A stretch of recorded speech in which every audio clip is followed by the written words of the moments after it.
Galing kasi siya sa rep, kaya inano ko siya.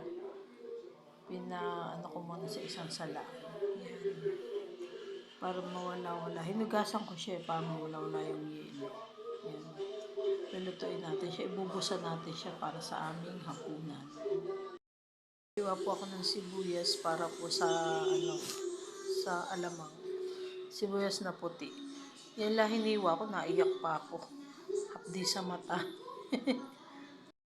Konti na po yung mantika natin.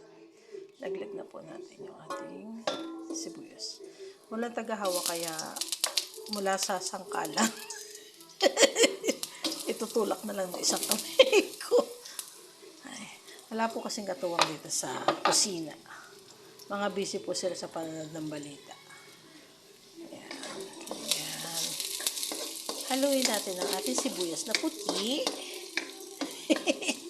Maya-maya ilalaglag natin ang ating alamang. Ayan. Wait lang po Okay din po yung nagbibideo ko habang nagluluto kasi pinakailaw ko na po yung spotlight, yung ko, ilaw. Kaya nga pinakailaw yung pong pinakaano ko sa video, camera. Yan. Wait lang Ayan, laglag na po natin ang ating alamang. Ayan, ganun lang po kasimple. Ganun lang po kadali at kasimple ang ating hapunan. Ibubusan lang po natin yan.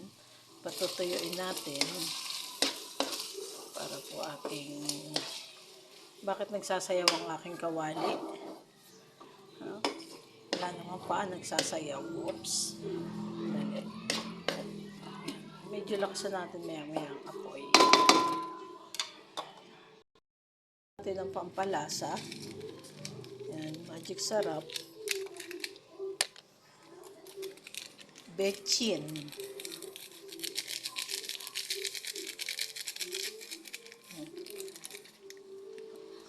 At konting paminta.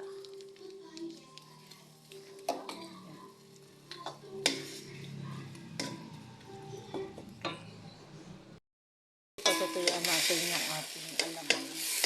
Yung sabaw-sabaw. Kailangan yan, maging tuyot.